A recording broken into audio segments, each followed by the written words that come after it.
The sky so far,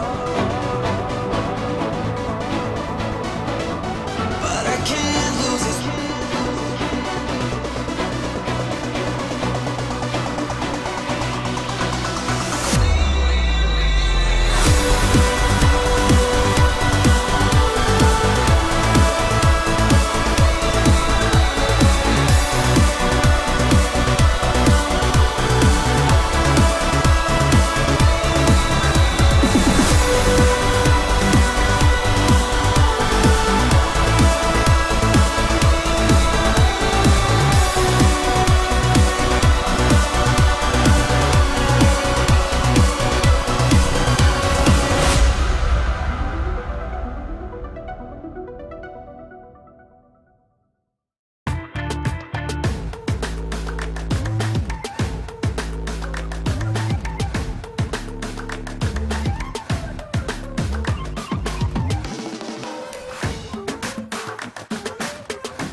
Wreck avoidances. Stay low.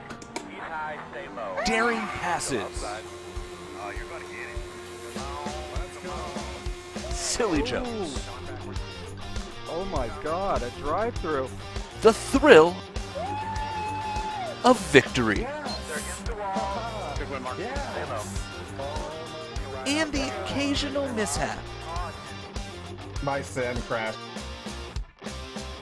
This is the DMLC Racing Channel. A new beginning with familiar faces. For the first time, Lionheart is going back to its roots.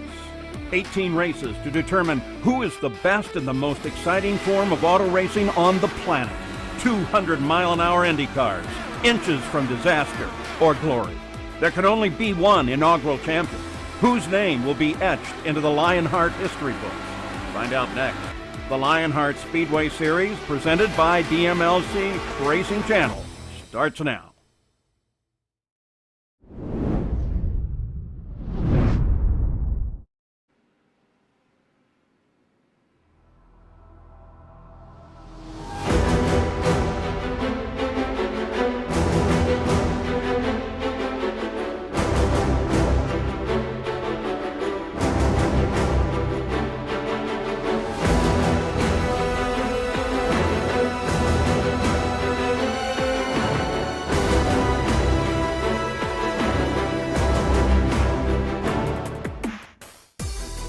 The Lionheart Racing Series has made its trek to the Magic Mile as many drivers look to bring a sparkle to their championship hopes.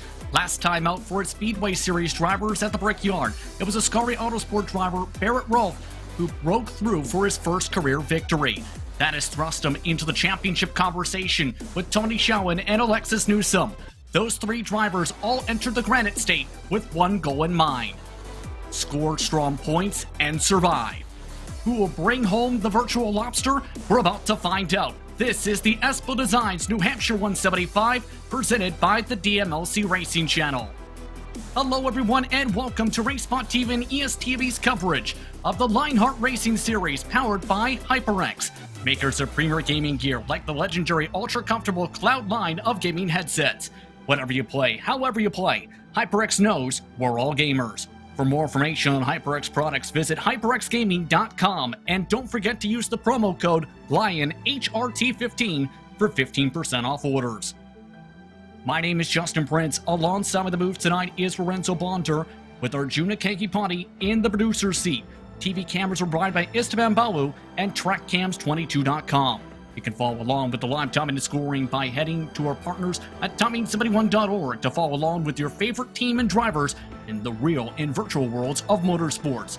Let's dive into our pre-race show, the Sim Experience Countdown to Green, as these drivers look to count down their chances to be able to score valuable points after a wild triple crown race at Indianapolis.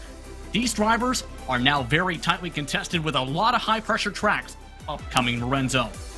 Yeah, and it's going to be very, very important because we only have 8 rounds to go, including this one.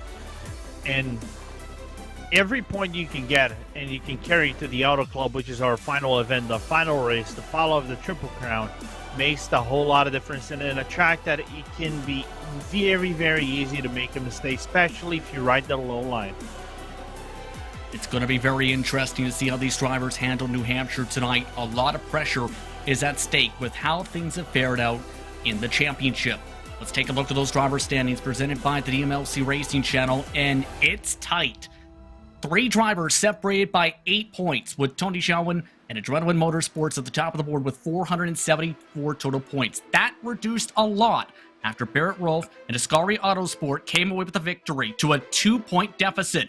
Alexis Newsom had an up-and-down race in that event as well after technical issues. The factory-back driver just 8 points behind in the standings. And don't forget, if anything slips up amongst those competitors, Matt Taylor and Alexander Van de Sant are in range to be able to attack Lorenzo. Yeah, and we have to take consideration that Barrett just had the perfect race going to Indianapolis, drop-kicked everybody from 4 spots up to getting to P2 in the standings, now leading the rookie standings, as we're going to see in a little bit as well, Justin. So what a drive he has had. Finally, the struck look for actually the Fat Lady sang for him. And we carry into a race that if he does well, it can be very good for him as we go into some other tricky tracks in the calendar. It's been interesting how the driver standings have fared out. It's been interesting how the team standings presented by HyperX have fared out as well. Adrenaline Motorsports is at the top of the board. They and factory-backed, along with Team Red and Black, have been very hotly contested. It's been an impressive team standings championship so far as well, Lorenzo, especially with some of the performances from some of the organizations. Yes, it is. Even though we're still seeing a very retaining lead from Adrenaline Motorsports, and the job they've been doing has been very good. I think Factory Back and Race First has brought up a little bit of the heat and are poking at the door of Adrenaline slowly but surely. So I think this is one of these key rounds where Adrenaline boys have to perform.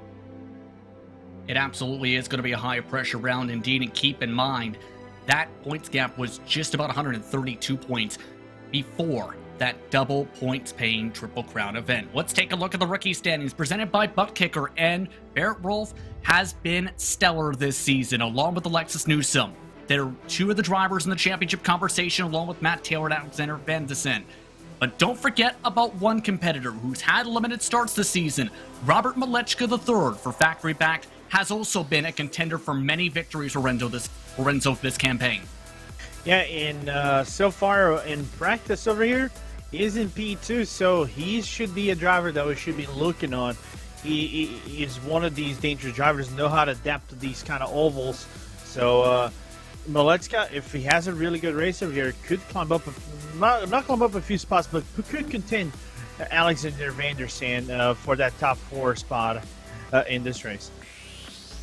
It's been pressure-packed for all the standings so far this season. Let's take the opportunity to look towards your series details presented by Minus 273, the premier name in karting gloves. Their industry-leading gloves are super lightweight and durable, made of breathable polyspandex. Whether you're a kart or sim racer, Minus 273 gives you the control to reach victory lane. For more information on Minus 273's full line of gloves and apparel, visit minus273.biz, and don't forget to use the promo code minus273LHRS15 for 15% off orders. Again, we're using the Dallara DW12 custom fix setups, which means These drivers with this chassis do not have in-car tools. That's going to be important for tonight. As well, it's going to be important to make sure you've had that preparation with that custom fix setup, because line is going to be very important as a result, as well as preparation with that setup. Yeah, because we're in a track that is very deceiving. We kind of say it is a two-dimensional race, but with the custom fix setup, I was looking at some of the drivers. It is a very tricky line on the bottom line. You can actually do it at the cost of, burning the tires, scrubbing them around, losing grip, and also with the possibility of spinning around. So you have to be very patient on when to make the move and where to make the move for you to climb up a few spots in the grid. It's going to be very critical indeed for our drivers. As we take a look at your event details, the DW12 is making its third trip to the Magic Mile, where the race has only ended under caution once in 4 races across Lionheart IndyCar history here at this track. Fewest cautions, though, 7. So this is a track where attrition is expected. Speaking with a lot of drivers for tonight, they were expecting the potential of trouble, especially with the difficulty that can come into play to make some moves in the early going. Yeah, because everything is so packed, and you have to find your pacing, and you have to find your placing in the track, that a little bit of attrition can actually happen in the first few laps, in the starts, and especially restarts can get a little bit convoluted. So there is a really good chance we might see a certain number of cautions in this race. Will it be 7? Will it be even more than 7? We don't know, but the preparation has been key for this track, and I think a lot of drivers have put up that preparation. The most for these drivers, 9 back in Season 5 of LIS competition. And oh, by the way, keep in mind, these drivers have had different lengths in the past to the running of this event. 150 miles in the past for LIS competition. It's gone up as high as 200 miles. We go 175 miles this evening. But drivers continue their preparation in practice for tonight, and as talked about, this is going to be a tricky track. Many competitors have talked about trying to avoid the first lane, because if you go to the very bottom of the racetrack or try and take a 3-wide move, it can spell disaster here at this circuit. Yes, it can, because it doesn't look like, it looks like the track is flat of sort, but it is a variable banking starting at 2 and all the way up to 7 degrees with a 12% grade. And there's only 1 degree in the straightaway, so it's a very shallow track itself. So if you misjudge the line, especially going to the bottom line and you try to go for a big dive, you kind of have to maybe lift the car, just let the car go by, and you're going to lose a few spots in the mix. So again, patience, traffic management, and saving the tires are going to be very important. Tires are going to be important. One thing to also note is these drivers get ready for qualifying. The gauntlet was thrown down by race control tonight. A butt kicker will be rewarded to a random driver that finishes if the race goes caution free. In other words, pressure is on to stay attrition free here at New Hampshire Motor Speedway in the Magic Mile. But the competitors are now making their way to qualify. And speaking with some of the competitors, a lot talked about their preparation focused straight up on qualifying, because track position is keen at this track. Robert Malechka III in particular said he spent a lot of the practices preparing for that. Others are struggling off that slippery pit exit, Lorenzo. Matt Taylor, we just seen, had a bit of a struggle there. Yeah, Matt Taylor had a little bit of a struggle, had to bring back the car into the pits once again. But yeah, track position, I think more than any other track, I think in this calendar, is going to be essential. If you are maybe within top 6 is where you might see that comfortable number, as they're always going to run that high sideline, maybe going to the middle during the fast laps. But it's, if you get within the middle of the pack all the way to the back of the pack, you might have to rely on a little bit of luck to get away with the incidents that might happen during the race. Still following along with Matt Taylor for his first lap here, and as you can see, trying to utilize those second and third lanes, in particular in turns 3 and 4. The first time around, a 22.2. Decent start. The quickest times in practice were 22 flats. Quickest overall, Alexis Newsom's 22.069. Followed by Robert Malechka III's 22.096. and Trevor Malone's 21.131. The fastest laps in qualifying at the moment are in that 22.1 range at the moment. Can Taylor break his way through to that range? No, he is about half a tenth off his first time. So it looks like at the very least, these drivers need to set their fastest lap among the first of the two based on that tire wear and the amount of momentum built up depending on how you take that run, Lorenzo.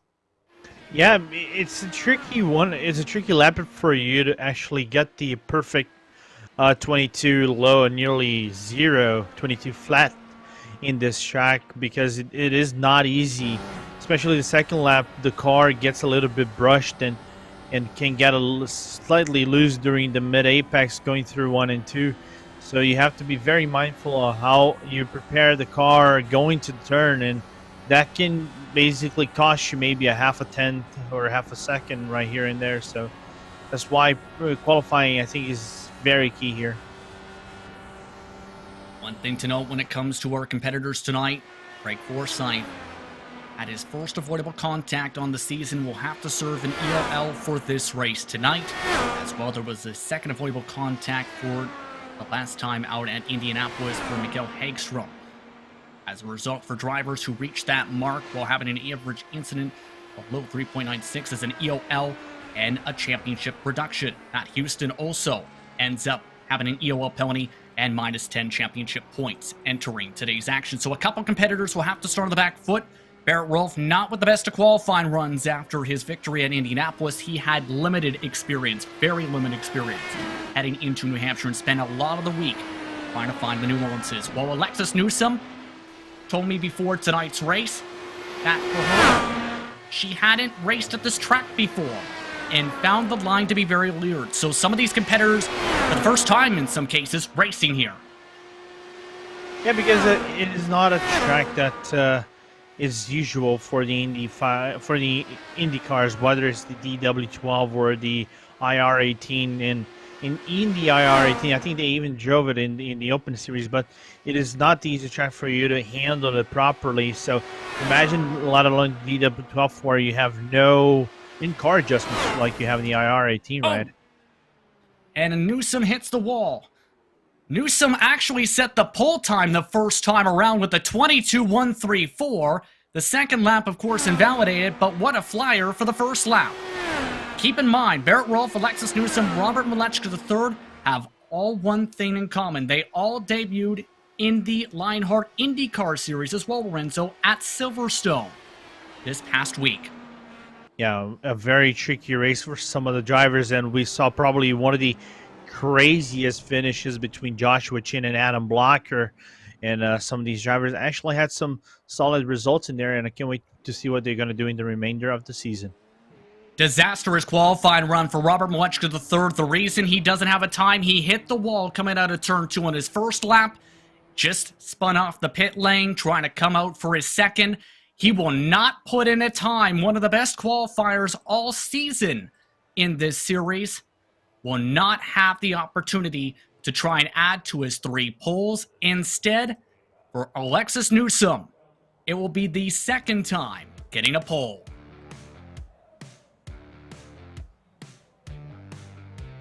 Let's take a look at your starting grid presented by Buttkicker. Alexis Newsom puts up a 22.134, the quickest time by a few 100ths of a second over Adrenaline Motorsports driver Chris Stouffer. Trevor Malone, one of the quickest drivers in practice, carried that speed over to qualifying with a 22.182, third on the board in qualifying. Tony Schowen in the championship fight starts in 4th, with a lot of preparation into qualifying. Joe Branch and George Anzaldo round out the top 6. Alexander Van de Sant starts in 7th today, with Matt Taylor in 8th. Matt Wagner and Nick DeGroot round out your top 10. Chris Fowler and Barrett Rolfe with an up-and-down qualifying performance tied their exact time with a 22.329. They round out row 6. Tyler Graff will start alongside Dean Mall in the Synergy Motorsports Blue Machine, with Brian Beard making an appearance tonight in 15th. Luis Gonzalez Nunez will drive from 16th position, with Christopher Kresge in 17th. Alex Gouillon is in 18th among the last of the drivers to set a time. That final driver was Paul Jenkins with a 23 flat. After incidents in qualifying, Robert Malechka III will have a challenge on his hands from 20th position, with AJ Musselman and Jeff Yon in 21st, 22nd positions respectively. Greg Forsyth, expecting EOL penalty for his side of things, will start 23rd overall, with Matt Houston also in EOL from the 24th spot. Vern Hawkins III, Charles Teed, Mike Rigney round out the 27 drivers who make the field in the Espo Designs New Hampshire 175, presented by the DMLC Racing Channel. A very competitive field of drivers are getting all set to go here from New Hampshire Motor Speedway, the Magic Mile.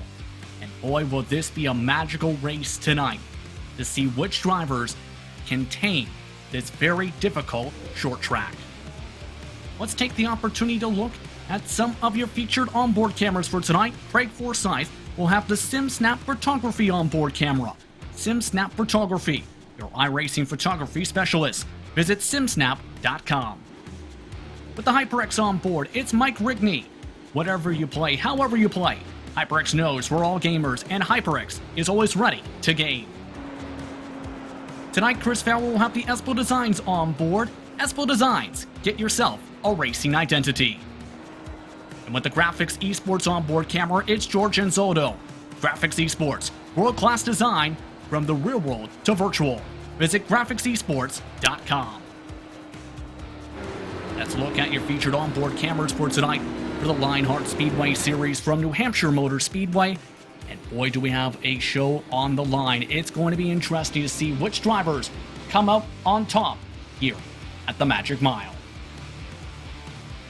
Our competitors are just about set to go for tonight's action. Competition, commitment, excitement.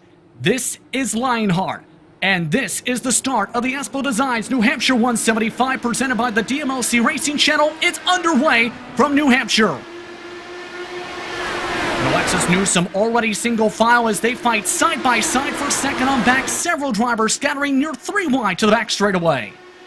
Yeah, nice jump from Alexis Newsom to try to break away as best as she can from that pack. And Stouffer's now catching up, but everybody battling and going nearly 3 wide. But that's some really good hard racing right there as we go to lap number 2.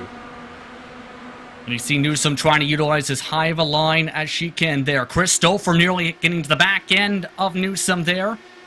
That checkup loses them a little bit of ground as they go all the way nearly to the wall here. Speaking of nearly to the wall, how about side by side? Nearly to the outside lane is Anzoldo to go up 1 position to start. And keep in mind that top line was expected, Lorenzo, tonight by some competitors to come in, especially on the long run. So watch for competitors to try and get to the outside in some cases here, especially for corner exit. Yeah, because you're not only breaking away from the draft, right, Justin? You want to try to maximize your run into the front straight or whether the back straight. So sometimes that does work and does work really well, especially with guys going to the inside, brushing up those tires. So if we see that, don't surprise me, as the top line might be the fastest line as we go through the race. On some of the drivers who gained a lot of positions off the jump. Robert Muchka, the third, already up 2 spots. Vern Hawkins, the third, 5. Rigney up 6. We take a look at the battle among the top 10. Chris Fowler, Nick DeGroot among the drivers in this train, with Matt Wagner in front as well. And you can see just how difficult it is to try and set up a move. It takes a lot of rhythm to prepare yourself to make these corners.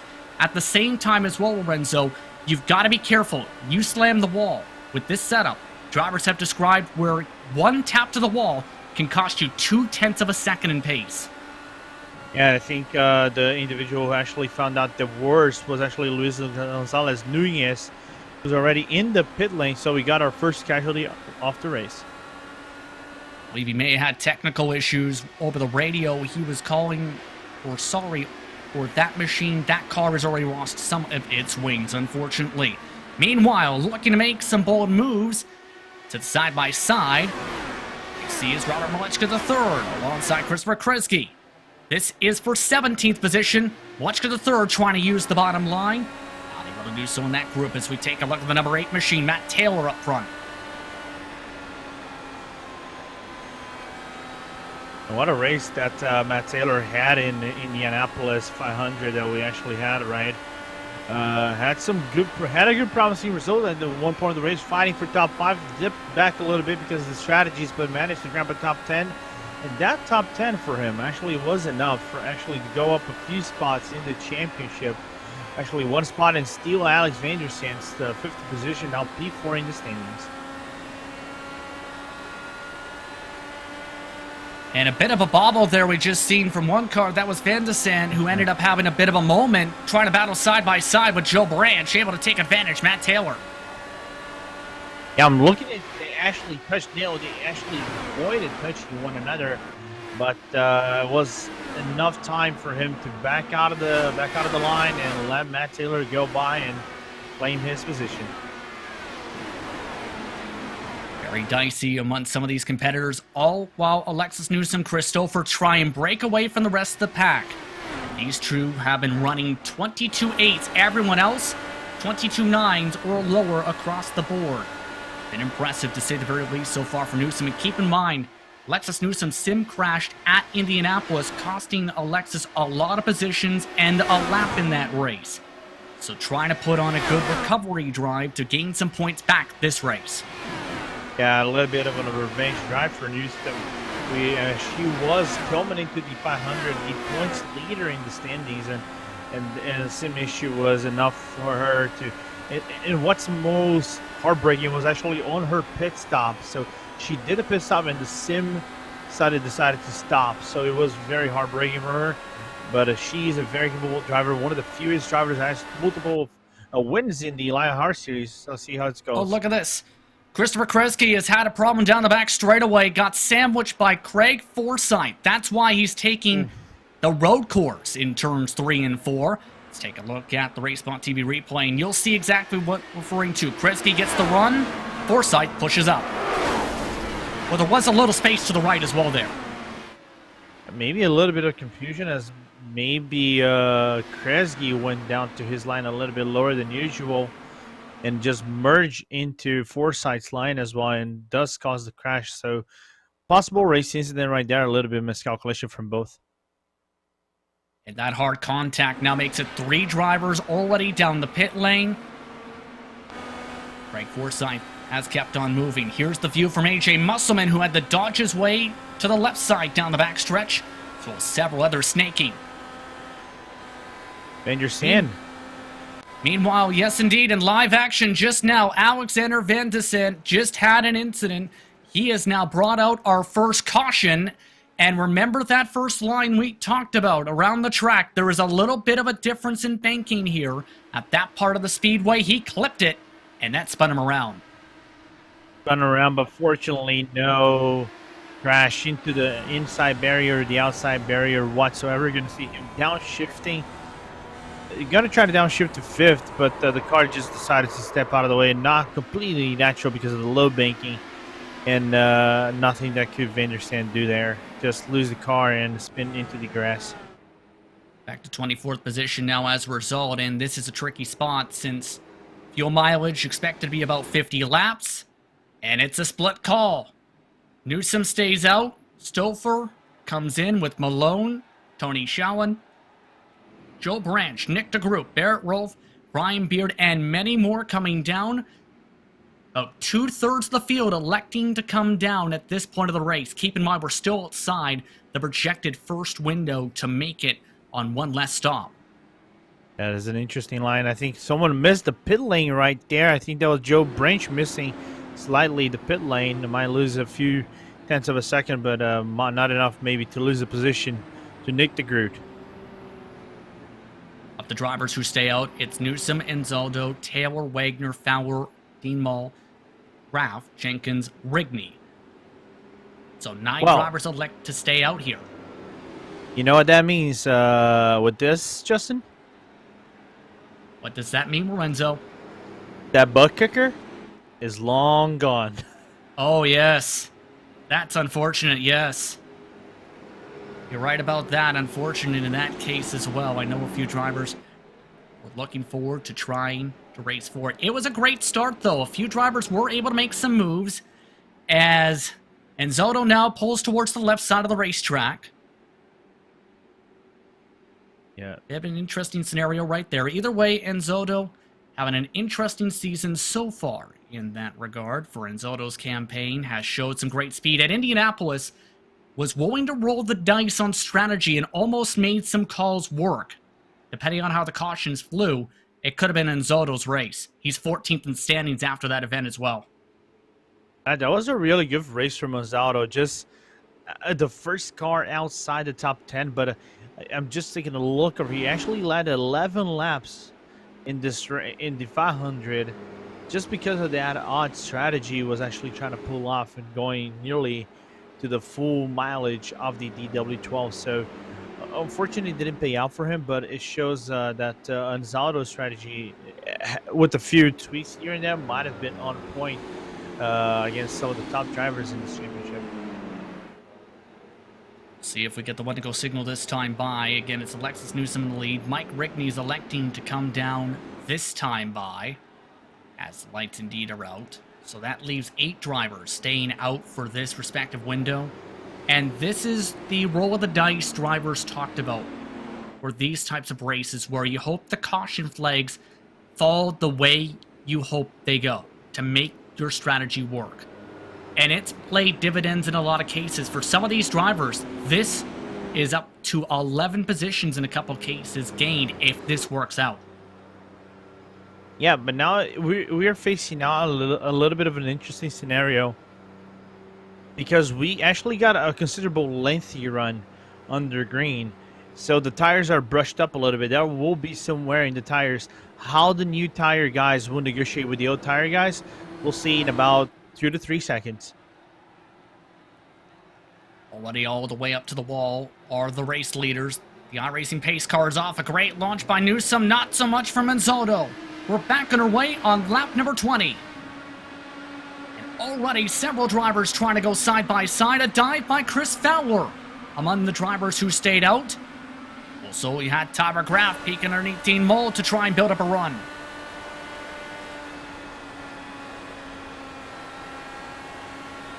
Right now, those older tires sticking out very well so far, but again, the question's going to be, how do they hold up?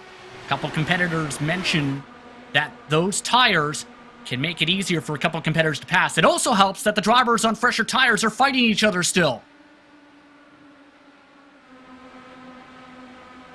And among the drivers holding things up, Lorenzo, is Craig Forsyth, who, remember, had that contact, and we talked about if you hit the wall or you make that contact, you are slower, and it's holding up some drivers here. Yeah, he's holding up Trevor Malone at this current moment, and he's dropping back like a rock. Malone, I think we started at 11th or 12th in this restart. Now drop back all the way down into P16. Robert Muchka, the third, able to clear on by. Keep in mind, Forsyth did pit under green, lost 2 laps, and that's also the risk, too, for the competitors who stayed out. If we get a long run, as a couple drivers expected the possibility of doing so at this track, you end up being pinned. It's a major risk for those 8 drivers who stayed out. It is a big risk, but so far it's paying off for them, because the first car in the new tires is Christopher. He just got into Tyler Graf's inside, as now you see in the frame. And the reason these two are side by side, Paul Jenkins just about squeezed Tyler Graf into the wall down the front stretch. Just about got into his front wing and checked everybody up on the fresher tires. So Jenkins is not making things easy for these competitors, now side by side for 8th spot. Going to seal the deal, though, as he has the high line, and the high line gives a little bit of more grip. Yes, he does. Now it's the big question of, can he be the first of the drivers to now pass by Paul Jenkins here?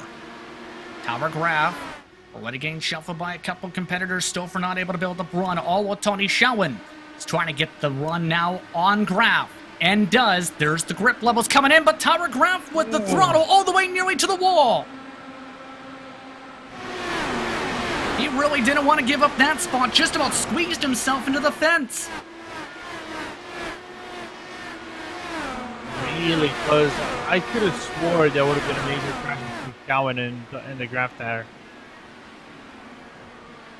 And as a result, Graf has already fallen to 12th position. Just up the road, keep in mind, Christopher has passed Paul Jenkins as well. Barrett Wolf also trying to take the peak right there. Let's take a look at the replay, and things continue to shuffle about amongst these competitors. Here's what exactly happened with how close it got. Had Shawan gone farther into the outside line, there would have been a short crash. But Shawan just, in the nick of time, actually went to the inside line and avoided what would have been a race-defining crash. And it was absolutely close, just like this battle is getting here on screen. This is for 5th. Now we're trying to utilize the 3rd line compared to the 2nd line by Chris Stouffer. Able to find a hole this time, though. Dean Moe giving him a little bit of space in the corner exit. There's the dive back for Stouffer near contact.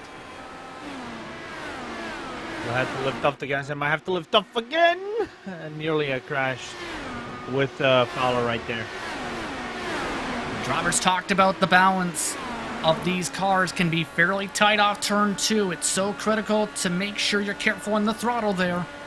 We've seen the ramifications come into play a couple times already with the incidents, with the near close calls. Let's take along from the Espo Designs on board. Chris Fowler continuing to defend for 5th. He has to come in about 20 laps. These drivers expected to make it 50 laps on fuel, give or take, in green flag conditions. Some predicted they can go as long as 53. And what is impressive right now is that none of the new tire drivers are actually within the top 5. Everybody on no tires is actually on top 5. But Stouffer, I think, is overworking their car, in my opinion, a little bit. Because if he overworks that car, his tires might be nearly equal to what Fowler is right now as he finally makes the move on the inside. Does he, though? No, Stouffer can't get the full rotation there, and it's starting to get difficult to make passes. These drivers on that pit stop strategy from the caution flag, they now have had the tires rubber in, and the times are starting to equalize a little bit for now amongst the field to the 23 1s and 2s for some competitors. Keep in mind the drivers in clean air who stayed out, among them Newsom and Taylor, are still in the 22-second bracket. Yeah, some would say that clean air over here is life, so that's why Taylor and Newsom are doing so well with their tires and their times right now. Keep in mind when it comes to Chris Stouffer on his season, some interesting moments, some good runs. He lost 3 positions in the standings after the run at Indy, finishing 26th position, DNFing 133 laps into that event. He's looking for a nice put-me-up as these race leaders are starting to spread out. Newsom has broken the toe, already up 1.7 seconds to Taylor.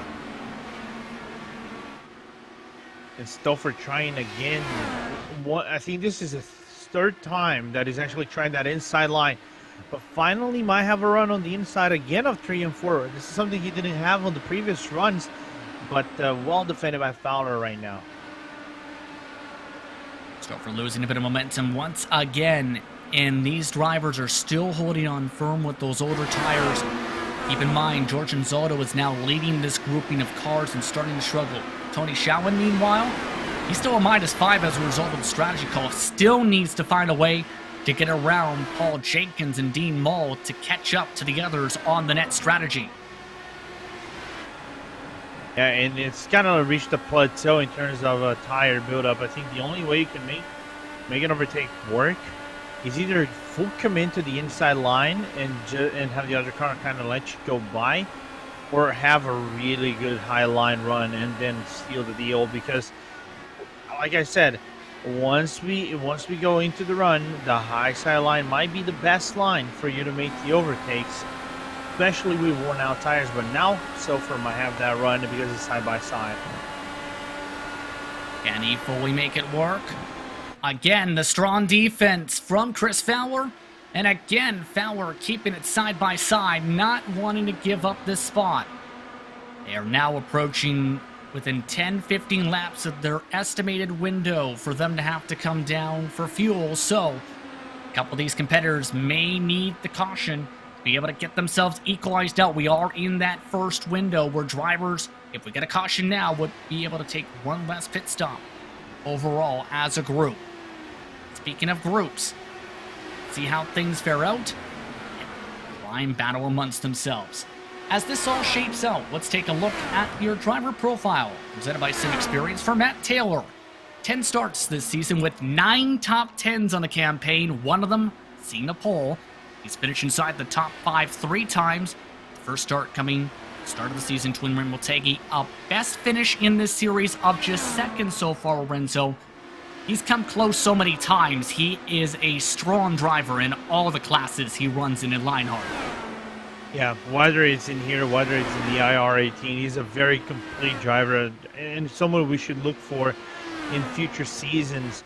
And unfortunately, with his run in the 500 and the strong run of some other drivers in that 500 race as well, he dropped a few spots, dropped 2 spots in the power rankings.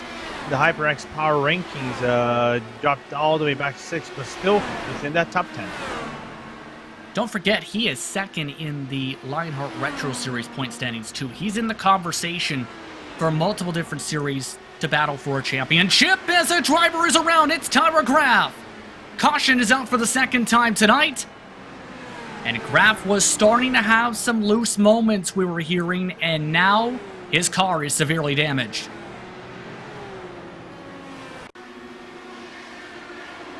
Take a look at the replay. Things were not looking pretty right before that incident. It's a bit of help, though. You'll see in turn 4 from the 97.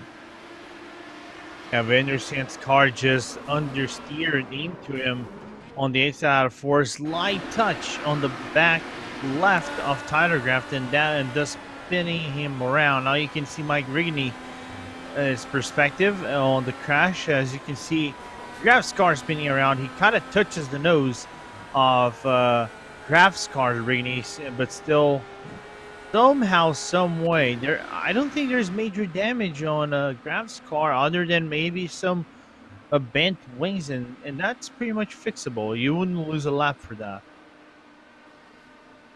Major spin, a bit of wall contact we've seen at the very edge there, and guess who this helps? Just about the entire field ends up coming down to pit, except for Nick DeGroot. Keep in mind, this equalizes all the strategies, Lorenzo, as this is within those first pit stop windows. Yeah, not only the Groot, but also Matt Houston staying in track as well. As you can see the run off the pit lane, nearly 3 wide on the exit of the pit lane. First driver off the pit lane was Newsom, followed by Wagner, Taylor, and Zoldo. Fowler, Stouffer, Jenkins, Mull rounding out that race off the line. Of note this time by, 2 drivers did stay out. Along with the crew, it was Matt Houston, who is known for rolling the dice. His drivers are 29 coming to 30 and 27 coming to 28 laps, respectively, on their stints. See if either of them elect this time. No, they will. Well, Matt Houston will come down. Barrett Rolfe, meanwhile, it looks like may have gotten a speeding ticket potentially. He's had to let drivers go here. Interesting call from the group right here, as he will have a lighter car, face to the wind, so he might be able to defend a few spots from Newsom, Wagner, and Taylor when we got the green flag going for our second restart of this race. But as we mentioned, that the clean air is good for people, and even with some worn out tires and things like that, that might work for the grid on the restart. Keep in mind, today's weather, let's take the chance to look towards that, is mostly cloudy, which means the track temperature could fluctuate a fair bit, with the in-sim time being about 3:31 at the moment. It's 24 degrees air temp Celsius, 38 degrees Celsius for the track temperature at the moment. Winds currently gusting at 5 kilometers per hour, so it's fairly cool out there. It could get cooler if a big cloud comes over the racetrack. Yeah, it might be. I think it will get cooler as we go maybe an hour or 2 in this race, because we're going to be reaching like 5 p.m. in the sim.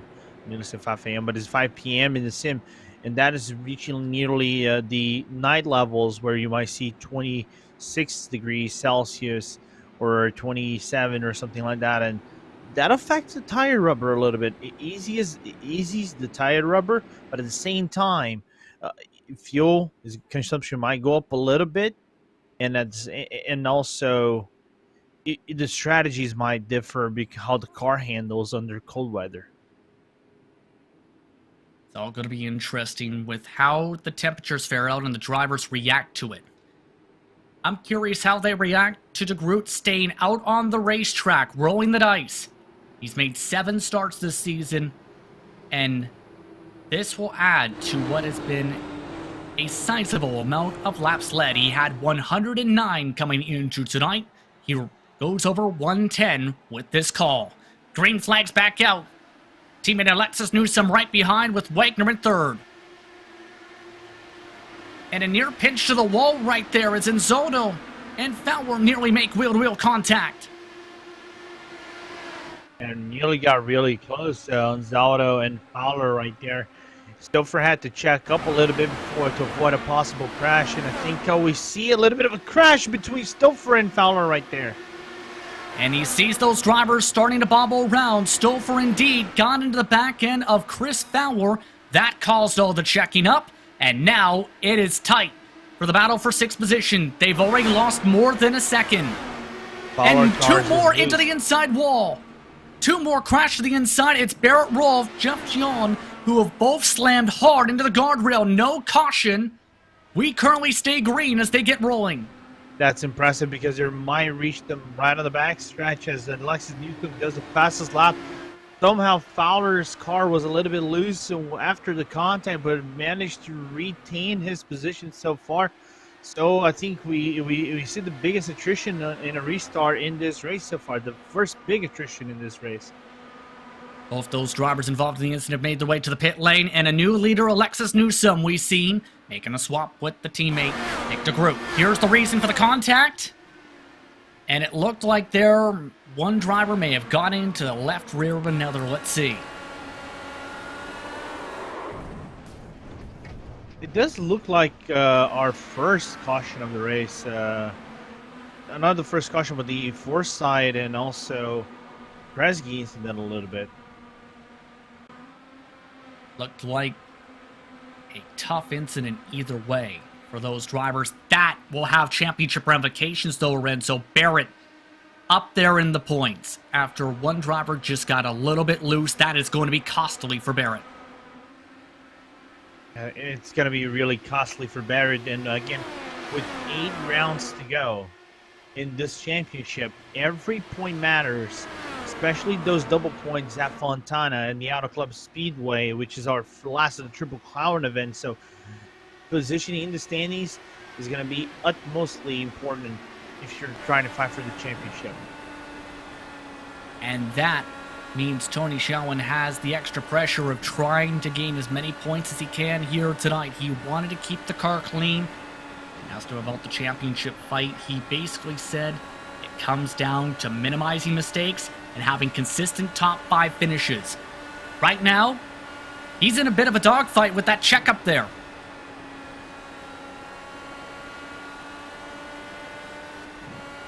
You can tell as well, Moechka the third really wants to go Lorenzo too. That's not helping things. Not helping one bit. And now Malechka trying the inside line once again. And Malechka, I think, like we said, needs a really good race so far to actually get back within some contendable standings. Now Shelwyn goes to the inside, a very aggressive move. And there's that difficulty of being able to pass to the bottom of the racetrack here. And why it's so important to get up to the top here. It's similar to what we see at Phoenix.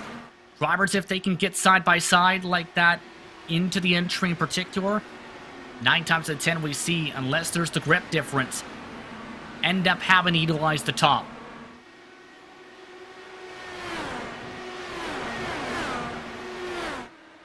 Also, that low line, it can work, but the problem is you don't have the in-car adjustments, right? So without any in-car adjustments to make sure the weight jackers are in the proper position for you to capitalize your run, it makes it a little bit difficult just to rely on accelerator and the throttling and brake right there. Bit of a push up the track, just seen from Joe Branch.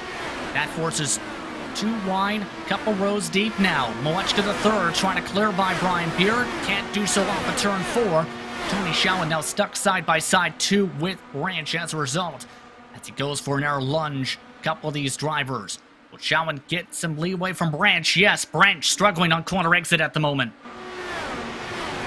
Somehow, some way, Branch struggling right there, but still within touch of everybody else, and still within a respectable position in this race so far. So not everything has been decided so far yet, and we are soon creeping into our halfway point of the race. So despite 2 cautions, everything looks like hard racing, but fair racing so far.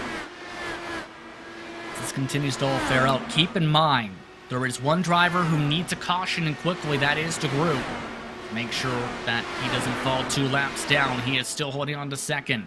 Place has already lost 1.6 seconds to your race leader. Keep in mind the checkups off the start, too, caused that major checkup of 1 second, including that side-by-side with Stouffer and Fowler. Yeah, talking about Stouffer and Fowler, Stouffer kind of did what would be a late move on the outside line after trying to seal the deal, but Fowler managed to work the draft and get back at Stouffer. You can see how close you're running into the outside wall. You definitely don't want to smack the wall here, and a bit of a smack there up the track. And Fowler able to keep on rolling, loses 1 position. Taking advantage of this, Paul Jenkins, who nearly gets squeezed into the wall now. Wow. They are playing dangerously with some of these moves here. We know how important that top line is, but you also don't want to squeeze your opponents by accident into the wall. Yeah, that could have end up in tragedy right there. And I think I heard on radio that Fowler wasn't appreciative of the move done by Stouffer of shoving him off into the entry of turn number 3. Now everything kind of clustered up in between Fowler, Moll, Jenkins, and also Malechka in the fray as well. Malechka the third still wants to make up for the mistake in qualifying. Jenkins the third pushed up the track in turn 4. Malechka the third be able to fully clear on by for 9th position to make it a plus 11. No. And keep in mind, some of these drivers have to consider this. The strategy calls, the rolling of the dice, all can come into play, and some of these drivers trying to make up for that. Remember, Stouffer in particular got involved with an incident in Indy when he was in a great position strategy-wise to be able to try and win that respective race with the double points. That cost him so many points in that race.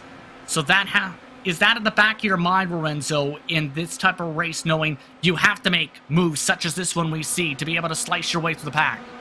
Yes, absolutely. You're gonna have to make up every single lost point that you had. I think he had a real late race incident. I think it was the race instantly yellow flag that gave Barrett Grove the win at the 500. So every point he can get right now will be key for him to move up within the standings. And this is a driver that we're talking about standings. He's right on that top 5. He lost 3 positions just because of that incident in the 500. Right now, he is still trying to find a way around Anzotto. And it's going to be critical because everyone else is already broken away by a 1.5 seconds plus. In other words, Stouffer needs to find a way around Anzotto to claw his way forward. Meanwhile, Malechka III continues to try and claw his way forward. Malechka III's been impressive this season. Sung his praises earlier with some of the performances. He's talked about made the debut in Lionheart IndyCar Series competition.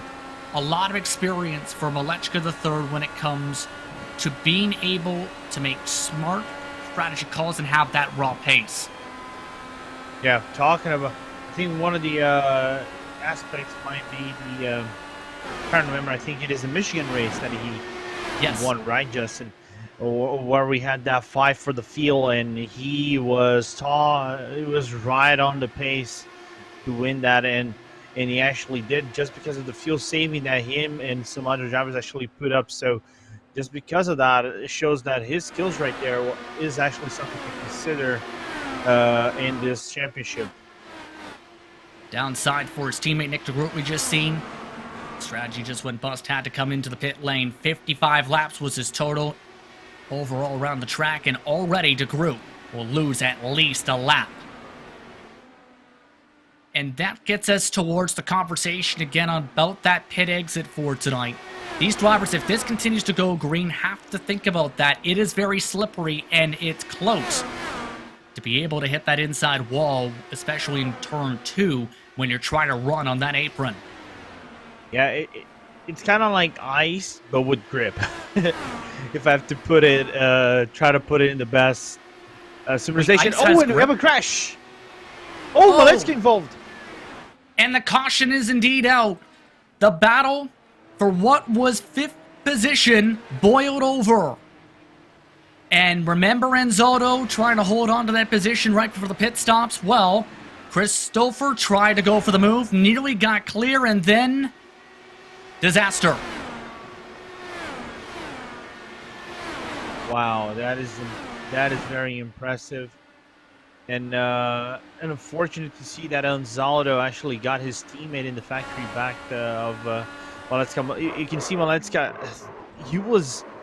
it had been about a 1/10 of a second closer to those two guys, he would have been clear. He would have actually saved that car and avoided the incident. So it's really unfortunate to see what has transitioned from Gonzalo and Stouffer. It comes with us rolling towards 100 to go, and Zotto getting the worst of it with a hard slam into the tires, the inside of the back straightaway. But everyone has come down. The one driver who did not want to see that and wanted to stay green was DeGroot. Matt Houston staying out, trying to get some points. Again, actually, he did that.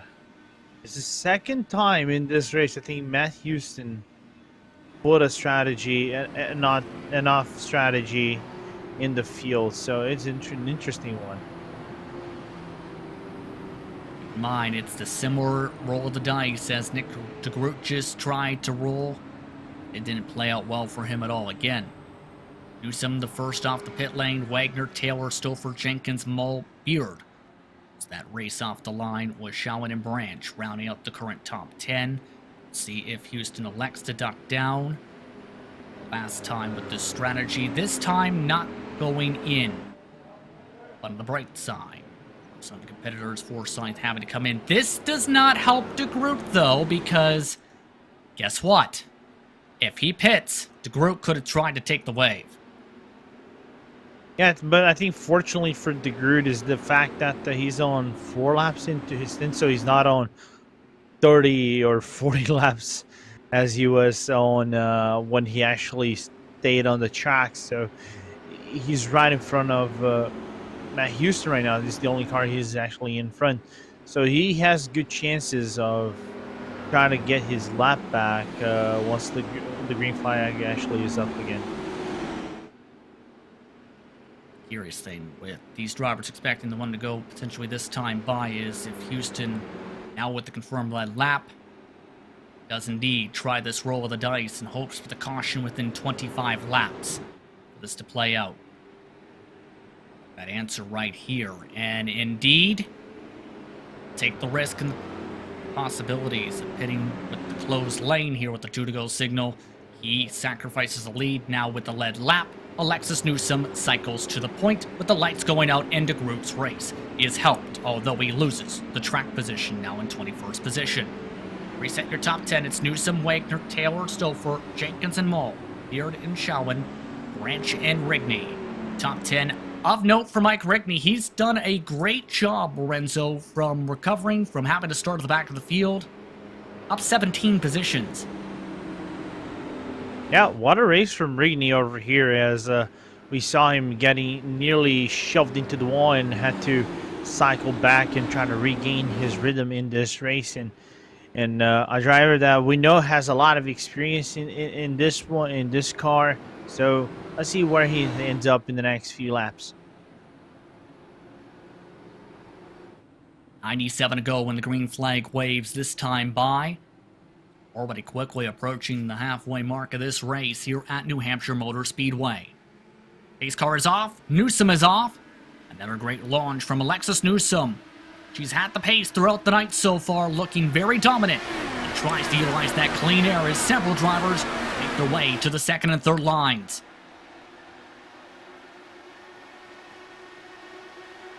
One of those drivers, Joe Branch, taking a peek towards turn 3 there after a bit of the move. All the race leaders, though, trying the differences of lines to get that clean air. Taylor in particular with the best run coming off the corner. Elects not to send it.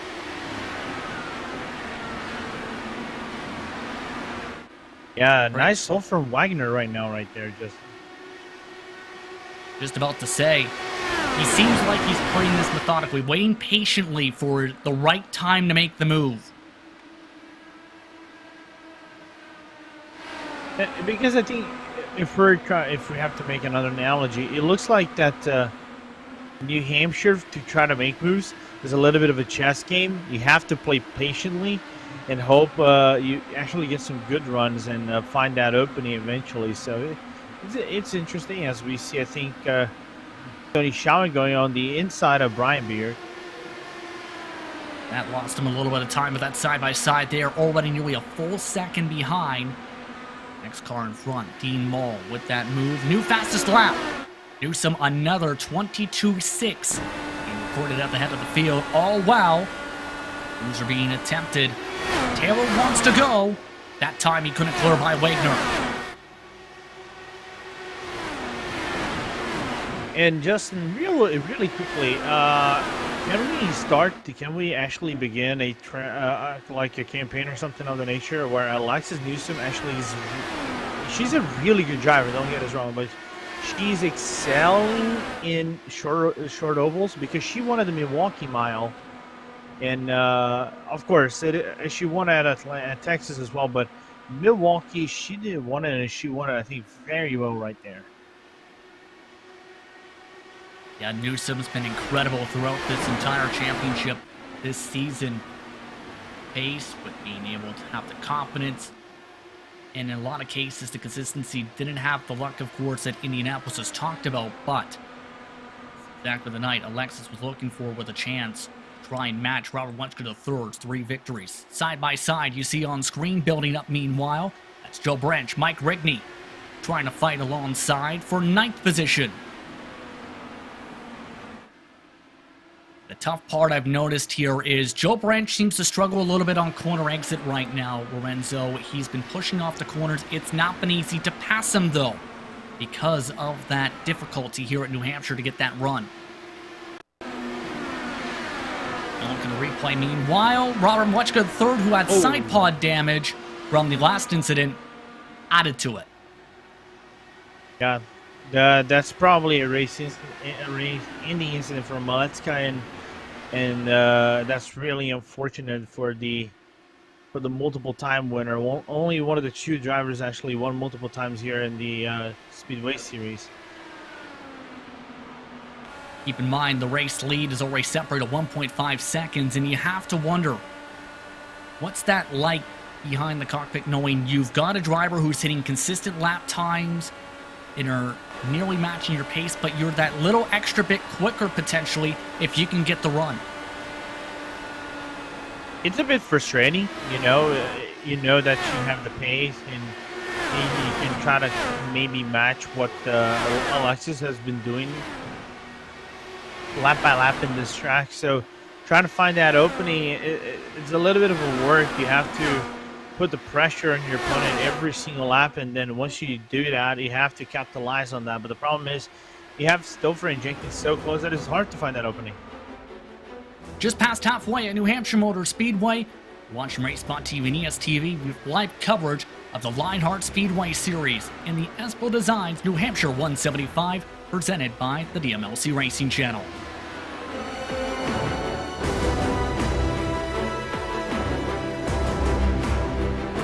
Wreck avoidances. Stay low. He's high, stay low. Daring passes. Oh, you're gonna get it. Silly jumps. Oh my god, a drive-through. The thrill of victory. They're against the wall. Good one, Mark. Stay low. And the occasional mishap. My sim crashed. This is the DMLC Racing Channel.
under caution now at New Hampshire Motor Speedway for live coverage of the Lionheart Speedway Series presented by the DMLC Racing Channel and the Espo Designs New Hampshire 175. Justin Prince, Lorenzo Bonder, Arjuna Kankapani in the producer's seat for tonight's cameras and action. It is going to be interesting now after Joe Branch was involved with an incident down the back straightaway, bringing us under caution and just splitting the strategy in this field with 79 laps to go. And so we see a good portion of the cars going to the pit lane. Might not, a little bit less than half of the cars going into the pit lane for its service. But it was a very unfortunate incident what happened to Branch. It's one of those incidents that is so millimetric that it feels heartbreaking for the individual, as we're now going to see on the replay what has happened between him and Rigney. And he grinds up against the wall with hard contact. Got some help from Rigney indeed. You've seen in that 0-0 from behind. They were getting very dicey for this position right before this contact right there. Yeah, Rigney went for the move on the inside during the run and miscalculated the distance he had to the back wing and diffuser of Joe Branch, and thus caused the contact with Branch and launched him into the Arco barrier, into the wall barrier, the safe barrier, and into the fence as well. Rigney now rolls his way into the pit lane the second time around as well. That will drop him to the back of the field as a result of the incident. But for those just tuning in, it's been a dominant performance for Alexis Newsome, who has been able to lead a majority of the laps tonight. Wagner and Taylor second and third. Stouffer with a good night in fourth right now. Paul Jenkins with all these strategy calls and him staying out several times. It's worked out well for Jenkins. He's up 14 spots inside the top 5. Yeah, really good call from Jenkins, and he was actually one of these guys that was clawing within the top 10, made some moves in the start of the race. He worked the strategy towards his performance and try to get some really good results in the restarts. But I think another driver that impressed me quite the most in here has to be actually two drivers. One, Alice Guillon coming from P18 into P9, and the Mulseman, AJ Mulseman, coming from P21 up to P10 right now. Well, just as you say that, the Muscleman just came into the pit lane, so there goes that. Yeah, he had to. I cannot compliment drivers and they go into the pit lane. If I compliment drivers, either they crash or they go to the pit lane. The curse of Bonder continues. It's an interesting one indeed, to say the very least. But to get back to the race itself, what's it going to take to be able to get around Newsome? All right, I'll be very blunt. The way she's driving a miracle. Okay. Where do you find that miracle? Strategy calls, trying to find a dive towards the inside to clear on by. Strategy. Strategy? Maybe an undercut strategy or something of the nature. Maybe she stays on track and you go for like a Hail Mary and try to make it own feel. Let's see. We're at 76 laps to go. Half the field pit, half the field stayed out. Newsome leads them to the green flag and another great launch. Oh wow, they try and shuffle about a little bit. About 5th or 6th on back. What I saw it start, and this gets to the interesting part of the conversation here. When you're in fights like this, you may see drivers utilizing different types of gears, Lorenzo. A couple competitors talked about where some may be utilizing 4th and 5th gears in these corners to get runs, others 5th and 6th gears. That's something to keep an eye for some of these competitors with the side-by-side. Yeah, because some of these drivers are using tips to either fuel save, you know, just to use full throttle and fuel save, especially in the backstretch, and use 5th and 4th, maybe going to the turns 4th if you want to try to get, like, just stick the line in the best you can and use the high revs of the RPM to keep the car in check as well, and then use 5th to get out of it. It's similar to what is done in the IR18, even though we didn't inquire adjustments. So how they actually tackle this around the track is very interesting, to say the very least. Back in the battle for third, second position between the battle of the mats. Both Matts have been impressive. Matt Wagner having one of his best races of the season, though, we'll say. Once these drivers to the train, he's 13th in the point standings. As we take a look at Chris Stouffer, who's also joined this fight. Can he break up the Matts is the big question and bring the force to the bottom of the racetrack.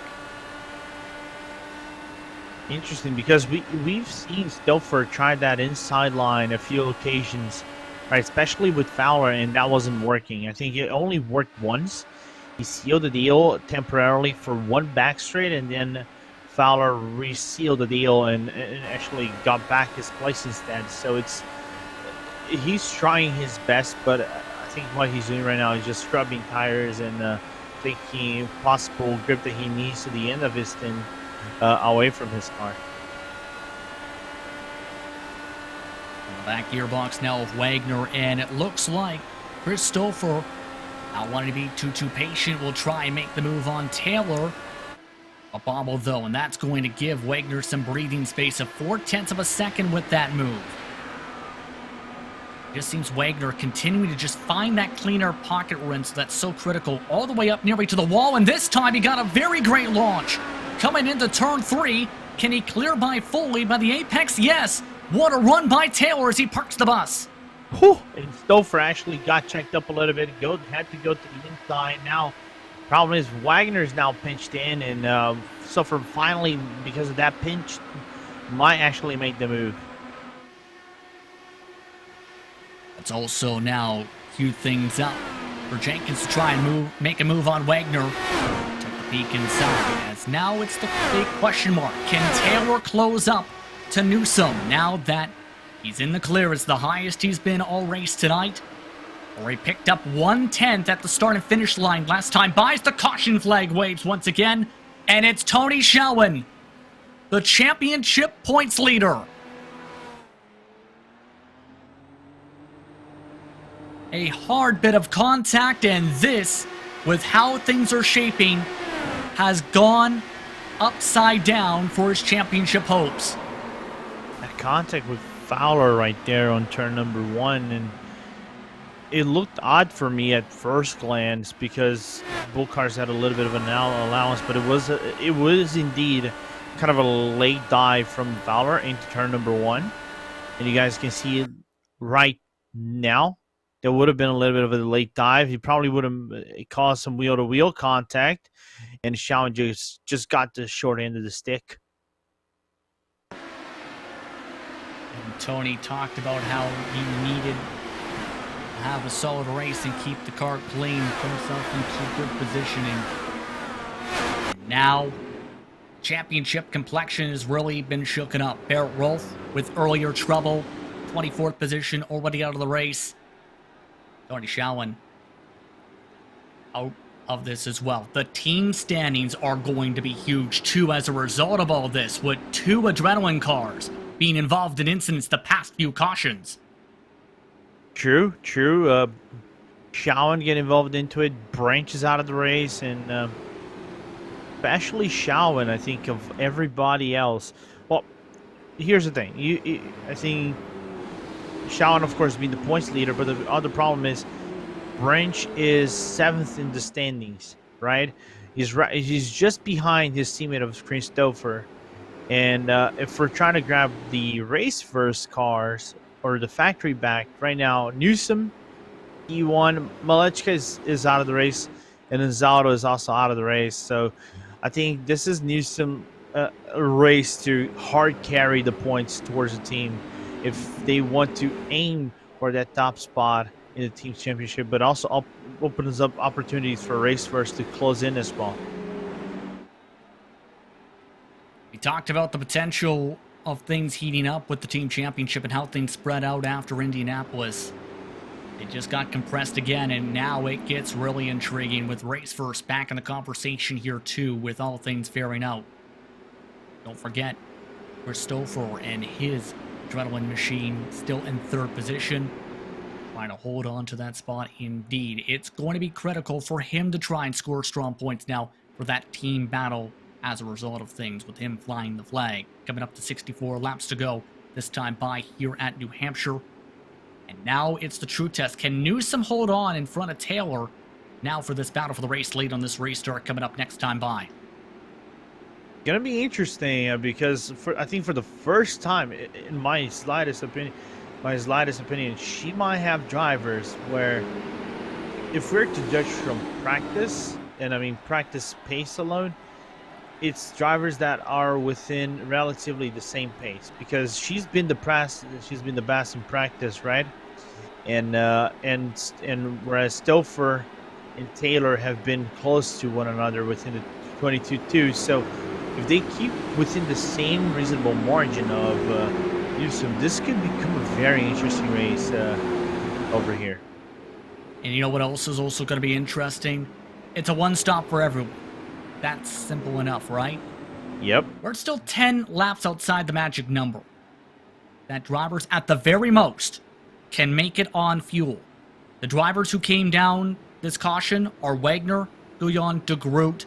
Musselman came down a couple times. Houston came down a couple times. So those drivers you have to keep an eye on if we get a long green flag run here. Those competitors have all rolled the dice to see how things play out here at this point. Now it's the matter of how things fare out up at the front.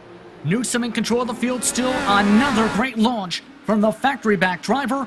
Gives Newsom a 5-car length advantage and 1 car to the inside wall already. It's Tyra Graf. Another incident for Graf in this race. And we're back under yellow. He may have misjudged the start and had to check up. Let's take a look at the replay. Watch him right here. This costs the stack up. Yeah, he tried to go for the early launch on Vandersand and also Malone and just couldn't get the run. And it caused a check up. Fowler, nothing could do over there, as you're going to see him touching the back wing and couldn't avoid anything whatsoever on the outside of Graf right there. Real unfortunate. It didn't look like Fowler lifted in that case, in that situation, trying to jet out to the right. Here's an arrow look once again. And you can see where Graf's seen the potential of them starting to go with Vandersand with a little bobble forward. But a tough break in that case for Graf. And now the strategy gets really intriguing as a result of this here to see how things fare out. Because if you see it becoming cautions precautions, we may see drivers elect to try and top off. We see anyone go for that call. I believe one. Nick De Groot is rolling the dice here. Well, De Groot was towards the back either way, Lorenzo, so why not? Yeah, why not go for a very, very odd strategy right there and see if it pays off, right? I said if you really want to beat, I think, Newsom in this track, you might have to go for something that is completely unusual, because we haven't seen if Taylor and Stouffer are actually able to match the pace, because we barely actually had a restart in here. But if we can get some green flag runs and see if they actually match the pace, then maybe the scenario can shift a bit. But for now, strategies might be the way to go, or the only way to go, to try to get an edge on the factory back driver. And the clouds are coming over the racetrack too, keep in mind. The in-sim time is already just past 4:08. Looking at those temperatures, the track temperature is starting to dip. It's 34 degrees Celsius now. That's 94 degrees Fahrenheit.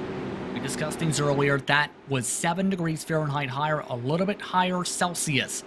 So those temperatures and grip levels are starting to change for these closing stages too. A lot more grip going to be built up.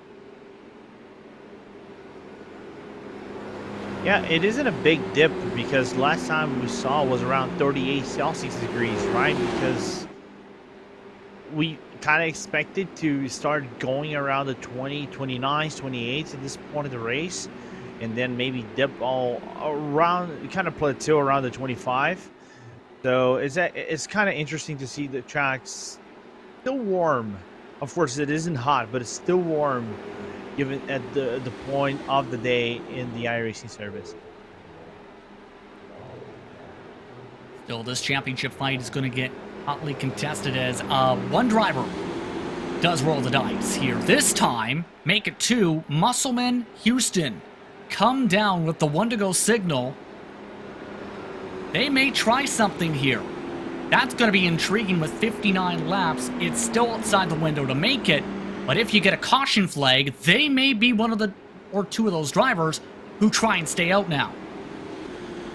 Yeah, because we saw, I think, this is not the first time we might see Houston pulling these tricks, right, on going to the pit lane or staying out late and trying to retain the lead, or retaining the lead for maybe a lap or 2 and then going back to the pit lane for a short fill. So let's see if this point they actually stay on the track and play with the field and see if they can get more yellow flags as we're about to go for another restart. Track temp continuing to plummet with these clouds over above the racetrack. 58 laps to go at the stripe. Newsom now to the launch. A little bit earlier this time. Taylor able to keep within pace. We're back on our way from New Hampshire. Things stay nice and tight for 4th on back. Trevor Malone trying to pressurize Jenkins there into the corner, building up a strong run. Having to check up, though, down the middle of the straightaway. Interesting to see that Newsom kind of already opened up a small gap to Taylor at the restart. 0.3 of a second separating Newsom, Taylor, and Taylor struck. He's working different lines to keep up with the leader of the race, but Malone now I think is the most aggressive driver out of the bunch. Look at your biggest movers and shakers on your pylon. You can see Jenkins among those competitors up 15 positions on the board. Up 16 spots is Vern Hawkins, the 3rd a quiet race. Houston up 10. But look at the front, though. And look at this as well. Some battles starting to shape up with the pace picking up. Taylor with the quickest lap. The times are now into the 22.3s up at the front. Yeah, we're starting to see the fastest laps going to the 22 lows, really lows, where we saw with the draft and everything going to 22.0 with Newsom and Maletska in the practice service, but that is a whole different scenario because they were on draft. Over here is now a normal pace. Let's see how Taylor works it out because now we might start to see a different scenario in this race. Trying to build up a run. This is similar to what Taylor was able to do against Wagner. Try and utilize that higher line, build up some momentum off the corner, down the back straightaway, then be able to dive to the inside. Trying to do the same thing within a car length this time by all the way up to the wall, trying to use that little bit of banking there is here as a ramp. 53 to go this time as Taylor continues to try and set things up. Yeah, I think now it's a dual mono race between Taylor and Newsom because Stouffer already dipped back 1 second of both drivers, even though he's doing 22 middles in the same reach of Newsom and Taylor. Both Taylor and Newsom are the only guys within the 2.5s going to force.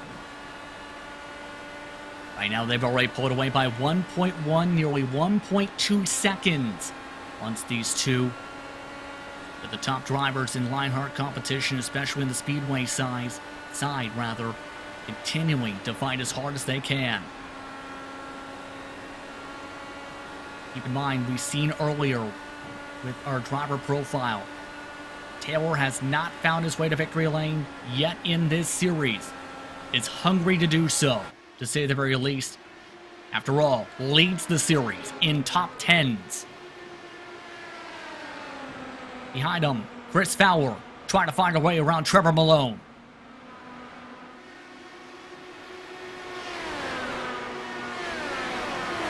Don't forget Alexander Vandersen among those competitors who have stayed out the past couple caution flags. Things are about to get interesting for those who have stayed out the past few times. A few drivers are now reaching more than 50 laps on the fuel as Vandersen getting into a tough situation.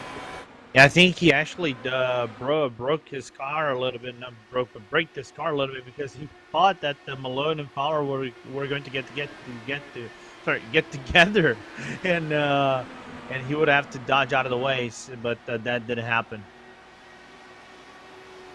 Indeed, quick reaction in that case lost him a little bit of time, but to get back to the point, we may see drivers having a pit here soon.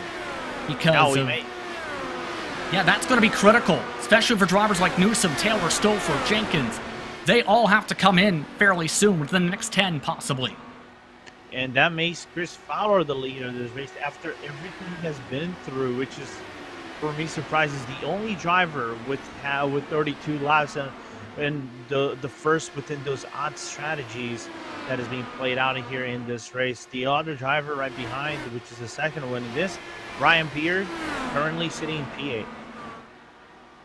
Rehearsal's going to be very important for some of these drivers now to be able to get some of these moves done, as well as the timing of the stops. Fowler, he's been trying to set this move up for a little while on Jenkins, and Jenkins nearly knocked the wall down. After what the race first driver needed.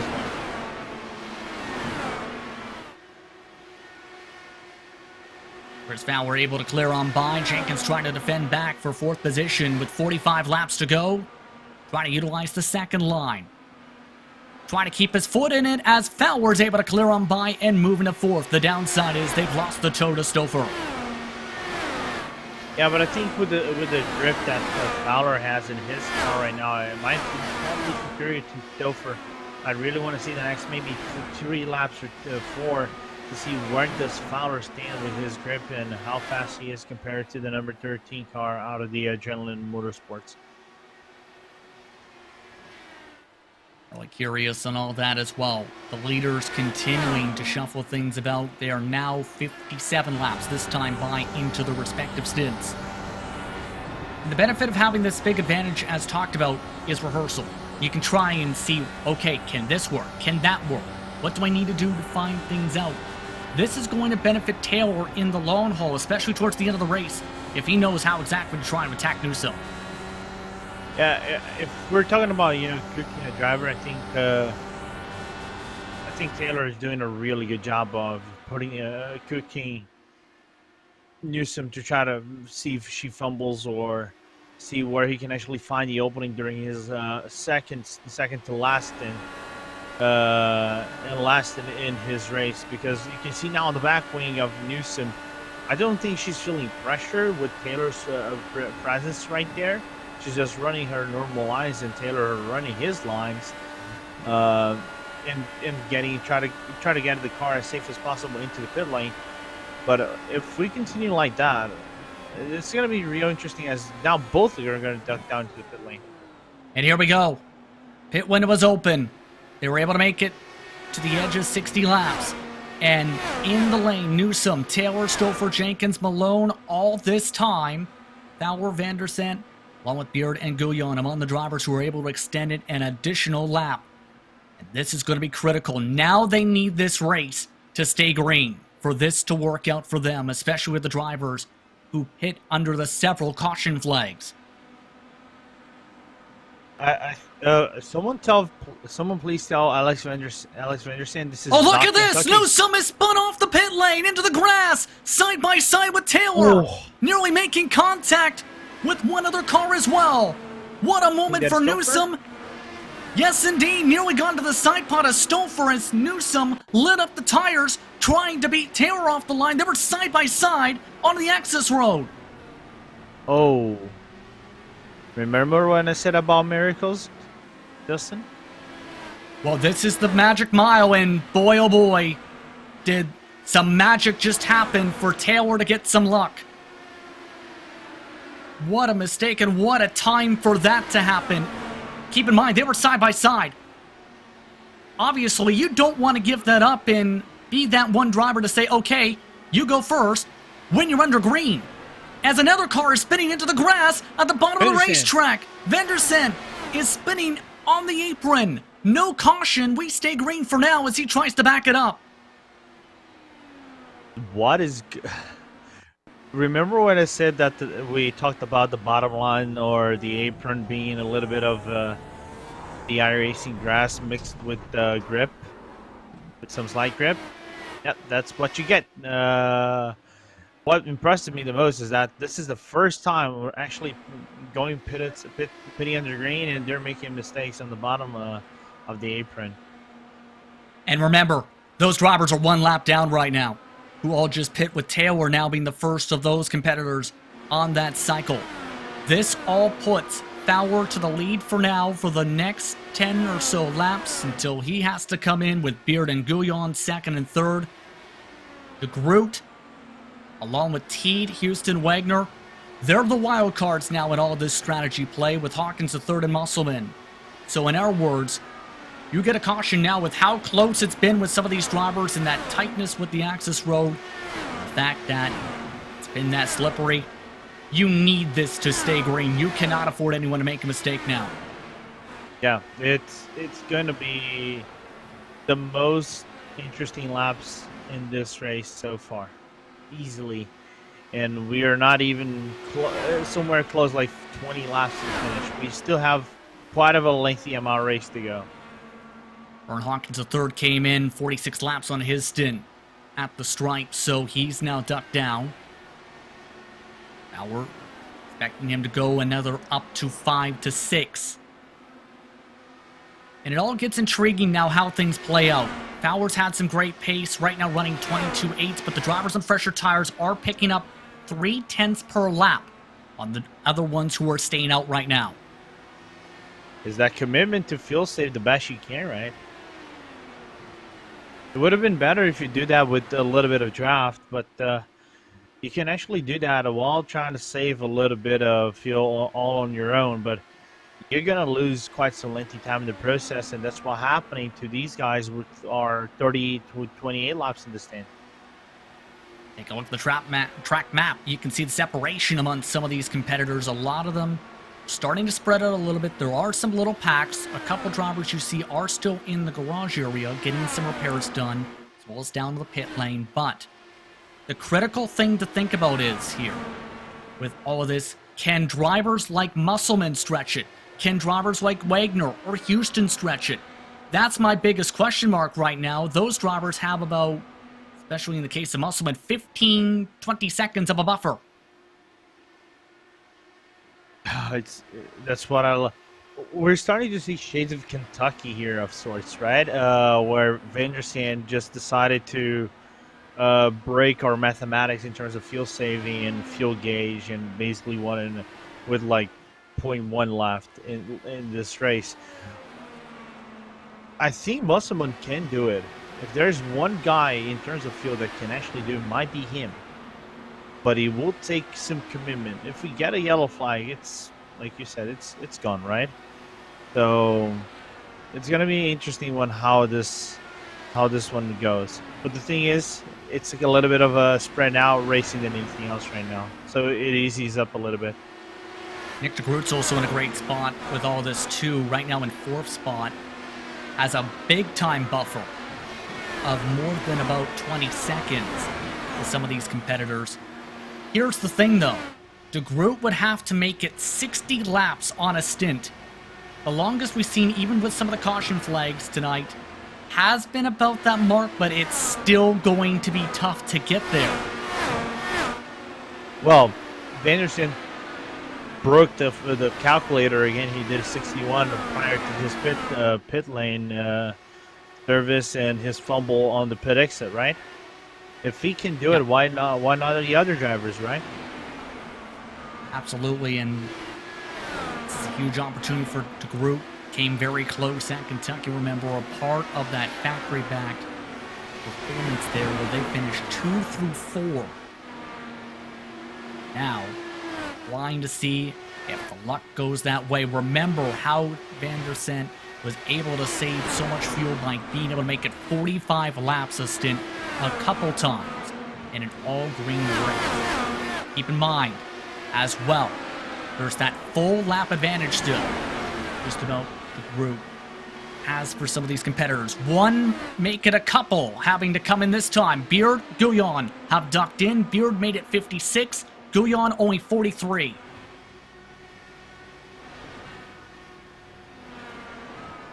They'll make the slow roll into the pit lane here, and that's concerning if drivers are only making up to 56 on some of these. Chris Fowler is also coming in this time by, and will sacrifice the lead to de Groot as Taylor back on the gearbox trying to get his lap back. Now this is the fuel saving game, people. Who can save fuel the best? See how Taylor approaches this, trying to take a peek to the outside, and Christopher is gaining time with this a little bit. It's looking like Taylor's trying to be patient here, not taking the run to the inside. He wants the outside, Lorenzo. And because I think he wants a faster line right now with the new tires, so that's why the Groot is going to the inside line, maybe losing a little bit of performance and pro. You know, just let him go by. He's running his race, and he was about a lap down, right? He was the first car to be a lap down on the Groot right now. So what the Groot can actually do, if he is able to do it, save fuel. You have someone to draft. So Taylor's now back on the lead lap as well, trying to get the lap back. Is Stouffer on the outside line this time by, and does. And you have to think, with Alexis Newsom, without that mistake, it would have been potentially her race to lose with some of the strategy. And now Newsom's having a hard time trying to fight off Chris Fowler at the moment, right behind these drivers. That's how quickly things have changed, especially with the strategies now, and how the group is now trying to fly the flag for factory back. Yeah, because I think this is the first time where we've seen Alexis in a major scenario of being pressured, right? Because she's been basically all running by herself the entire race, bar I think when we had the first restart, I think when DeGrood was actually in the lead and she overtook DeGrood with ease. Other than that, she's been all by herself, uncontested, and now she's being finally contested by people, and she has to put some work in it. I think she grazed the wall into the entry of turn number 1. Done that nearly a couple times, Lorenzo, I've noticed. It's come close with the side pod. Still, I don't know what the Groot here, and it's going to be a very difficult task to get this job done to save.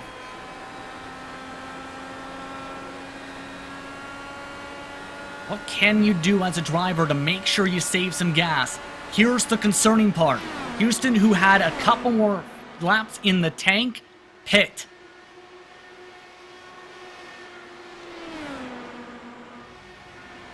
Your thoughts, Lorenzo, what the group can do to save? Oh, 6th gear. I like to say it's like 6th gear. Alexander Rossi strats, try to jump the best he can under some cars and see where he goes. I think we had an issue with Brian Beard and Matt Wagner, by the way, that ended Wagner's race right now, which is really unfortunate. I believe you may be right. Wagner just had to duck down to the pit lane. He was also 45 laps into a stint, falling down the pylon. Result of contact in turn 1 just a couple laps ago. But as this is all shuffling about, and some of these drivers are dealing with heavy traffic too, and getting some of the laps back. DeGroot is giving a lot of space here. He's still got that buffer by 20 seconds over Taylor. He can afford to back it down here for the next 12 and a half laps. He's just let everybody go by. It's like the politeness game right now. Just let everybody go by, but at the same time with malicious intents, because he can save fuel behind every single individual he's letting go by, right? And saving a little bit of fuel as well as he actually lifts up the gas and lets everybody go by. And he's still retaining the lead, and he still has a comfortable gap to Charles Teed, which is the second car, who's on the same strategy of fuel saving. Keep in mind, DeGroot is still in the bank where he can now have to, over the radio, call he has to pit. He has just indicated he has to come down this time by, as well as Charles Teed. So there goes the chances for DeGroot, coming to 10 to go. And now the focus lies on one driver, AJ Musselman. Can he pull off the upset? He's running 23-second lap times, running shorter gear, staying in the 5th, all the way down to 6th gear at the very edge of the straightaways. And he's got a buffer last time by of 5 seconds. And he's losing basically half a second per lap. For him to win, he would need a yellow flag. Because otherwise, I completely see Taylor, Stouffer, Fowler, and Newsom catching him up. It'll be having to be one of the longest stints of the night. Really backing it down this time, and Musselman's not going to be able to do this. He comes in with 8 to go. Matt Taylor takes the lead, and now it's the question of can he hold on with Stouffer and Fowler behind. I think what's the best story right here? Chris Fowler has the tires now, Justin. He's in the inside of the number 13 of Stouffer. Now Stouffer is the hunted instead of being the hunter for the majority of the race. Fresher tires try to be utilized. It's about a 15 to 18 lap difference between the two on their stints. Now we're trying to gain some time. Picked up 2/10 last time by. Now having AJ Musselman stay at the bottom of the racetrack. He stays out of the fight. 6 to go. And Stouffer is not giving this up. They are losing time with this. They've lost half a tenth that corner alone. And I'll be very honest, if Fowler doesn't actually steal the deal this lap or the next one, Matt Taylor wins this race. Here's the thing though, Fowler gets clear this time. So now it's the true test. Can the fresher tires reel in Taylor? High five from Barney the flagman that time by down to the closing stages from New Hampshire. If we see 2/10 of a lap, 2/10 of a second per lap, you would be in the closing range and maybe in the final 2 laps to attack. And maybe like a buffer of maybe 1 lap and a quarter of him actually go for the move and win. He needs to close up. 0.65 seconds. The look for the Espo Designs on board. Only picked up half a tenth down the straightaway, down to under 6/10 with 3 laps to go. He needs to close up 2/10 per lap to have any sort of shot. We are now inside the point of no return. Next flag ends the race.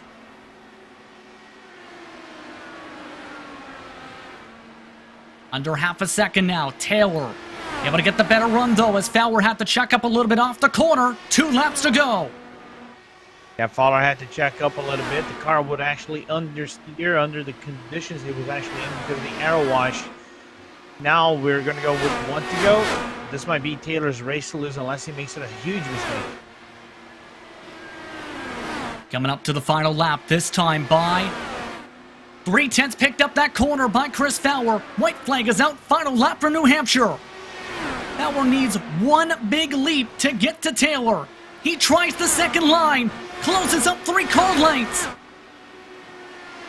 1 chance to do it. Fowler goes for the move.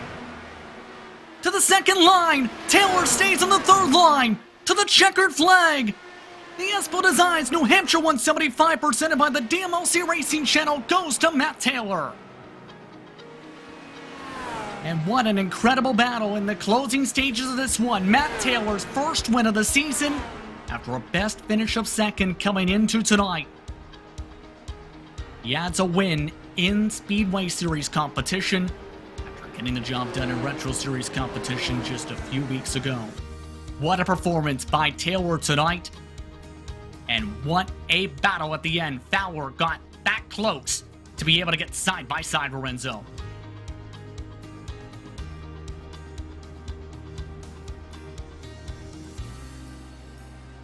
And a big night for Race First as well. That organization has now put themselves into the conversation. Team standings as well with a strong performance from both Taylor and Fowler tonight. The celebrations begin. Taylor is a winner in the Lionheart Speedway Series. Yep. An incredible battle all throughout for tonight's action from iRacing's virtual New Hampshire Motor Speedway. For Taylor tonight, it was a performance to remember. It took a little bit of luck, but it took a lot of speed at the end to hold on with the fresher tires of Fowler closing in. Your race results presented by Carnox, with Taylor taking the victory tonight here from New Hampshire. Fowler finished in second, with Christopher and Alexis Newsom rounding out the top 4. Unfortunate for Newsom, but big for the driver standing side of things.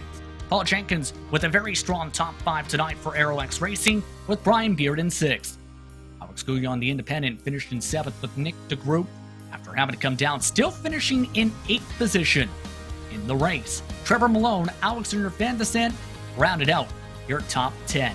Matt Houston tried to roll the dice a bit on strategy, comes away with an 11th place run from 24th starting position, and having to serve an EOL with Charles Teed in 12th.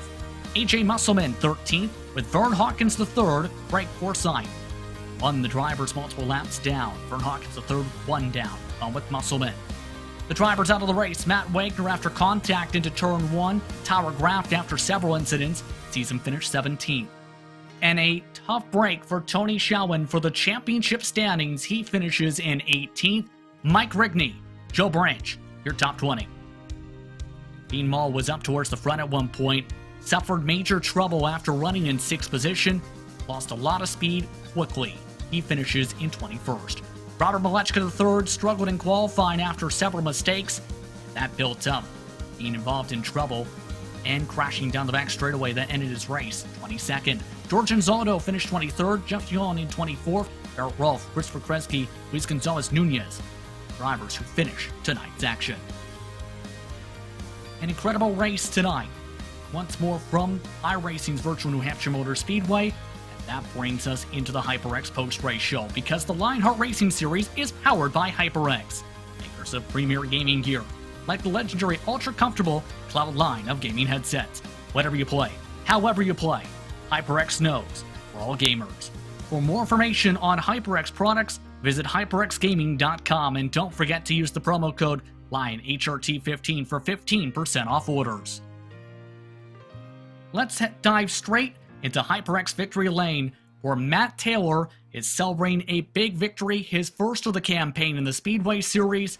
Matt took a little luck with that race off the pit lane, but in the end, you get the job done after having to hold off the fresher tires of Fowler to close things off. Man, what a tough race. Yeah, the coming off side by side with Alexis was really surprising, and I lifted to let her go, and I think she hit a bump on the inside and spun, which was really easy to do on that exit. And luckily I had pace to kind of gap Chris a little bit. And then Fowler was right there coming at the end. Just a really tricky race with this setup, really hard to pass. And thankfully the strategy worked out, and staying patient paid off. It absolutely did, and it seemed like at the same time you figured out the lines, because in a couple cases you were able to get some very strong runs coming off the corners, in particular utilizing the 3rd and 4th lines, Taylor. Yeah, just really, I think, searching for some clean air. When I was behind Wagner, he was wanting to run the bottom, and I gave a couple passing attempts on him and couldn't get it done, so I was kind of content to ride there and see if I couldn't save some fuel. I think that's what ultimately led to Alexis and I being side by side, is maybe I had just a little bit more fuel and I could take a little less and make up a little bit of that gap. But once I found out I couldn't pass him, I was pretty content to sit there and ride and just wait for a mistake from him, which finally...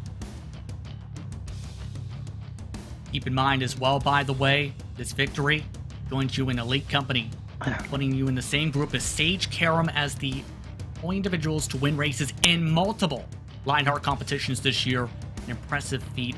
And guess what as well, Matt? This puts you right to the thick of things for the championship fight. Your thoughts on that for the closing stages of the season? That's right where I want to be, and right where I think I can be. It's been an extremely consistent season, which is good. So we got some drops built in and some other things down the stretch here. It's been awesome, and I want to give a quick shout out to the Raceverse guys. They've been awesome, and to Sunset Arctic Graphics. A big night for you and a big night for your team. Congratulations, Matt. Thank you. Matt Taylor, a big victory tonight at iRacing's virtual New Hampshire Motor Speedway. Coming away in second spot was Chris Fowler, and you came up just about a few chances short. One more lap, you might have got him. Yeah, I just needed one more lap, man. One more. I would have had our first win. That was just an absolutely crazy and exciting race. First, I just got to thank Donate Life and the Cystic Fibrosis Foundation for partnering with me on board this year. It's been a crazy year. I'm just happy to come home in second. That was an awesome battle to come up there and finish side by side with Matt. It was pretty cool. I just needed that one last lap.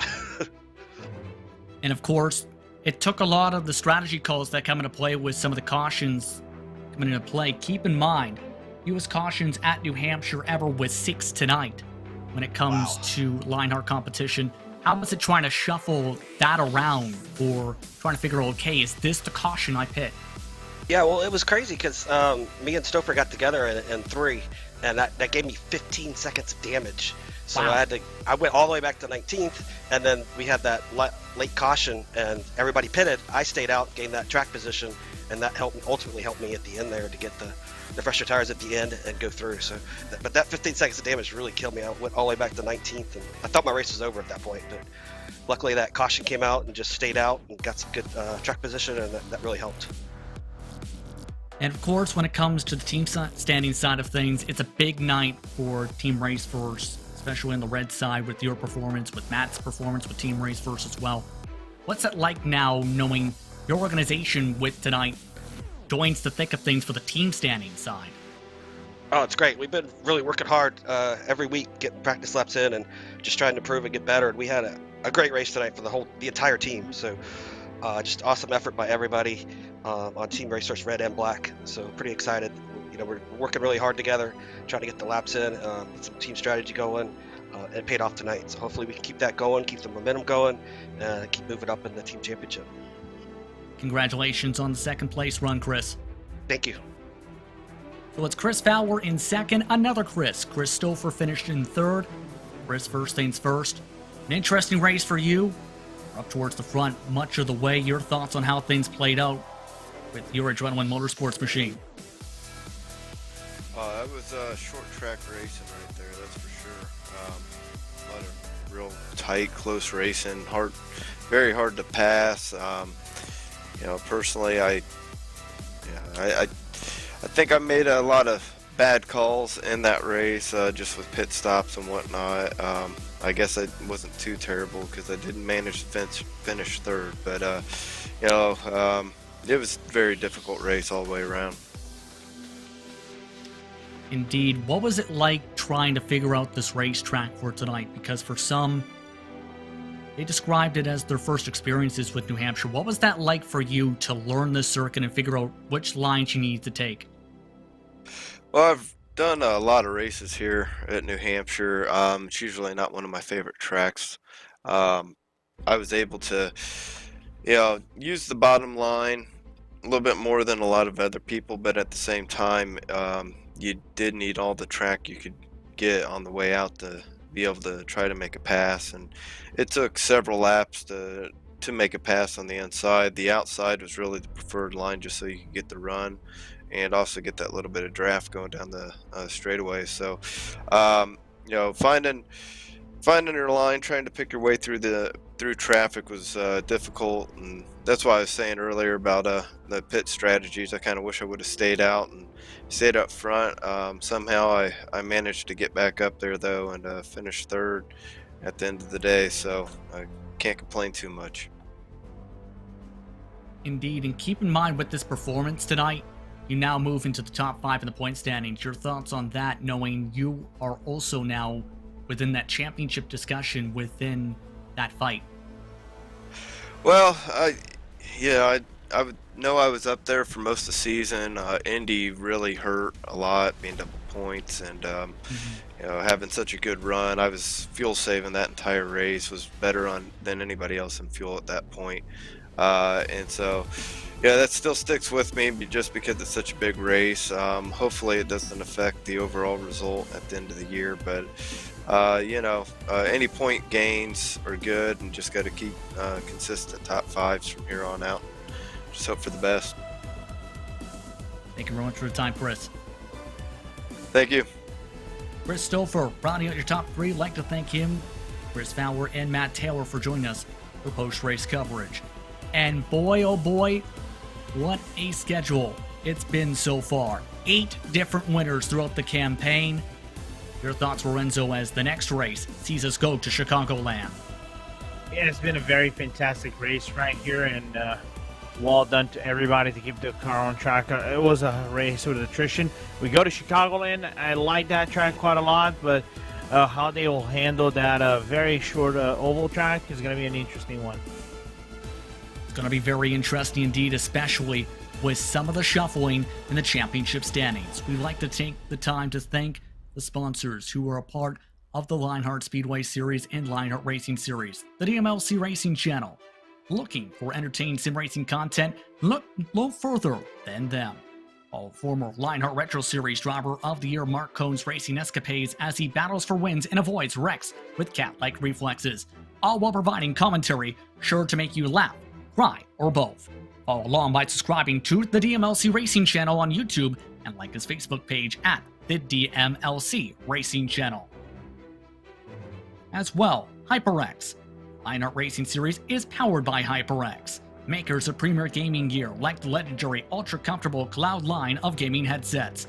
Whatever you play, however you play, HyperX knows we're all gamers.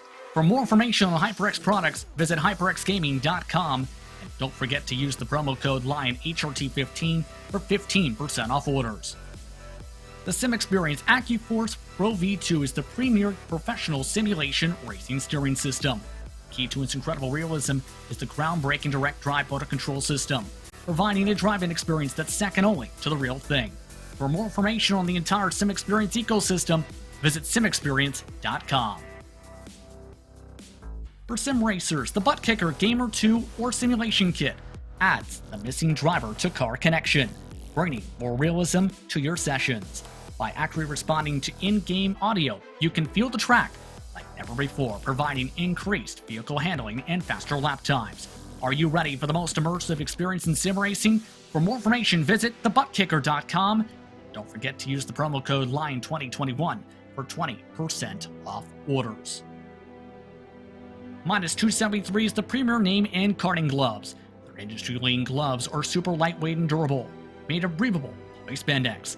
Whether you're a kart or sim racer, Minus 273 gives you the control to reach victory lane.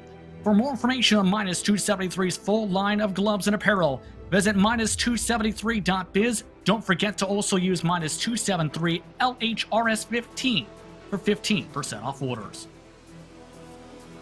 And it's not just those names, but many more and all the partners of the Lionheart Racing Series that help bring this series to fruition. To learn more about them, visit LionheartRacingSeries.com. You can also find out more information on the 3 competitions that the Lionheart sanctioning body runs. Lots more Lionheart competition is to come. To follow along with the action, be sure to keep up with Lionheart on social media at Lionheart Series. While ESTV has your esports needs, and RaceSpot has your V Motorsports action cover. Be sure to follow along on Twitter, Facebook, Instagram, and more. And be sure to hit the YouTube subscribe button as well as the notification bell so you keep up with all the sim racing action we get to cover. The next time the Lionheart Racing Series hits the track is back here at New Hampshire Motor Speedway for the Lionheart Retro Series presented by SimXperience and its 5th running of the SimXperience 150 at New Hampshire presented by DeWars Candy. That takes place August 5th at 10:35 p.m. Eastern Time, 7:35 p.m. Pacific. But with that, it's time to say goodbye. For Istvan Balu, for Arjuna Kankipati, for Renzo Bonder, I'm Justin Prince. Thank you for watching RaceSpottv and ESTV's coverage of tonight's action. Congratulations to Matt Taylor, your winner from the Magic Mile.